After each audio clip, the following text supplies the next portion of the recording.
Flor, this place is amazing. It's the first part of the museum and represents Paris at the end of the 19th century. Sí, exacto.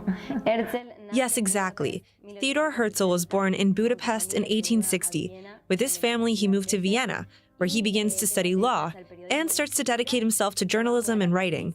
He moves to Paris as a correspondent of a very famous newspaper called Nouvelle Presse, and there he covers the Dreyfus affair. Dreyfus was a Jewish officer in the French military who was accused of treason with the allegation of having sold secret documents to the enemy forces, the German army.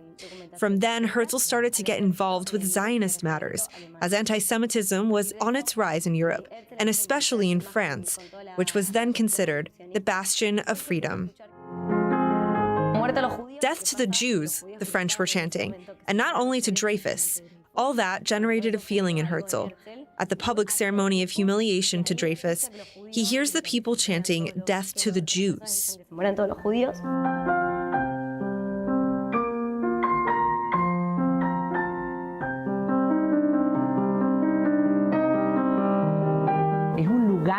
It's an intimate place, a recreation of the first Jewish Zionist Congress in Basel. It feels as if we were there at that moment. 2,000 years was what it took to gather, dream, propose, and succeed in creating the State of Israel. We have to remember that at that time, it was not common to talk about Zionism, to return to the land of Israel. Then suddenly comes Herzl and starts to gather all of these people to talk about how to create a nation, a state for the Jewish people. It was revolutionary. And Flor, reflecting on all the hardship to successfully create a state, do you think that nowadays, 2024, and for us as new immigrants, you from Argentina and I'm from Venezuela, in moments so different of changes in Israel, can we keep dreaming and strengthening our Jewish identity and showing it to the world? Well, there's a very well-known phrase from Herzl. If you will it, it's no dream. He brings us the idea to keep dreaming, to pursue the dreams, and have hope. His dream of having our own state became reality, so we must keep dreaming and imagining how to create a better country in Israel.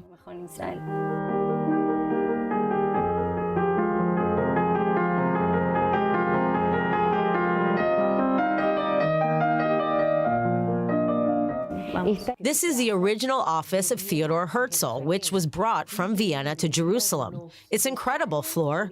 The original details of a man who marked history and the State of Israel. Exactly. It was brought from Vienna to Jerusalem. All we see here is original. All books here were read by Herzl, and they were all originally owned by him. There are books of history, geography, politics, and even a Bible, despite the fact that he didn't know how to read Hebrew well. There's also a coin bank of the Jewish National Fund, an organization whose mission was to buy lands in Israel. He used this coin bank to ask for donations from every person who came to visit him to help the cause. He was someone who had his businesses, who had his money, but he donated it all to the Zionist cause. Exactly. Herzl used all his money with the Zionist movement, in its congresses, travels, meetings. For that reason, when Herzl passed away, his family, 3 children, and his wife were left with almost no money to sustain themselves.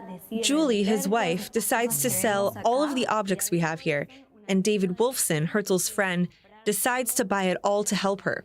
Herzl had 3 children, Polina, Hans, and Trude. He was barely at home. He had to travel and promote the congresses all alone. His children made him a doily, which we can see at this table, red and white. It was something small that he used to carry around everywhere. So despite the fact that he wasn't with them for a long time, he had them present in a way.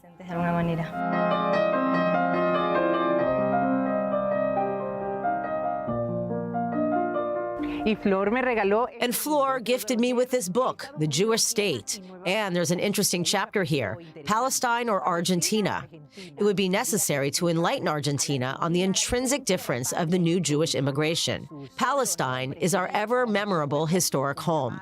The very name of Palestine would attract our people with a force of marvelous potency. Flor, now you are here, from Buenos Aires to Jerusalem. Have you ever wondered, as a Jew, to be anywhere but in the land of Israel? Not only in Argentina, but there was a proposal to make a Jewish state in Uganda, in Africa. As Jews, we declined all of these ideas because we want to be in this land, this place.